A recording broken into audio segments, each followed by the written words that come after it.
সম্মানিত ভিউয়ার্স, আশা করি সবাই ভালো আছেন। গতকালকে আপনাদেরকে দেখিয়েছিলাম 3টা বাথরুম ও 2টা কিচেনের 4 ইঞ্চি পাইপের ফিটিংস।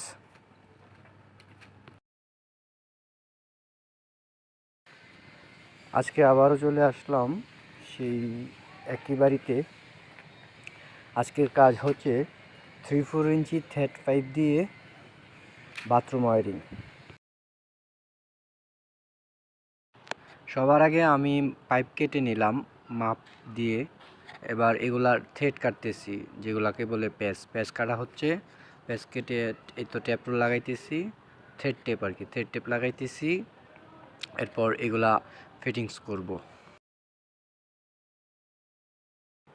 রমজান মাস চলতেছে তো, তাই কাজ তেমন ভারী কাজ করা যাবে না, ওই আপনার হালকা কাজ করতেছি।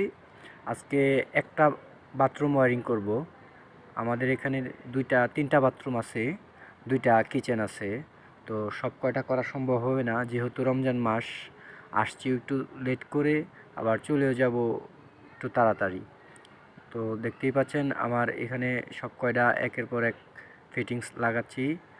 আরেকবার শুধু ফিটিংস লাগানো শেষ হওয়ার পর এগুলা নিয়ে আমি গ্রুপে ফিট করে দেব।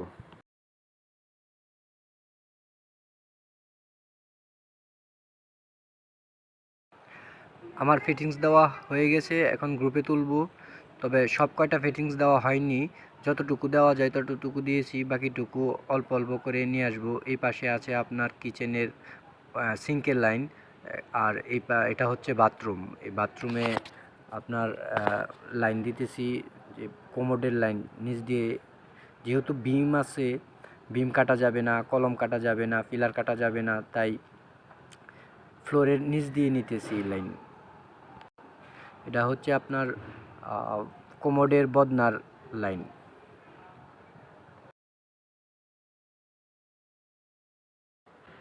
আমার এই ভিডিওটি কে কোথা থেকে দেখতেছেন একটা করে কমেন্ট করে যেন। ভালো মানের কাজ করানোর জন্য আমাদের সাথে যোগাযোগ করতে পারেন। আমার মেসেঞ্জারে, আমার ফেসবুক বায়োতে হোয়াটসঅ্যাপ নাম্বার দেওয়া আছে, যোগাযোগ করতে পারেন।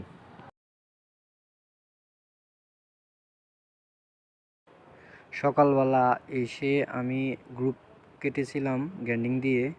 গ্রুপ কেটে এখন ফিটিংস দিতেছি। এখানে দিয়েছি আপনার একটা ঝর্ণার লাইন। এখানে কোনো গরম পানির লাইন নেই,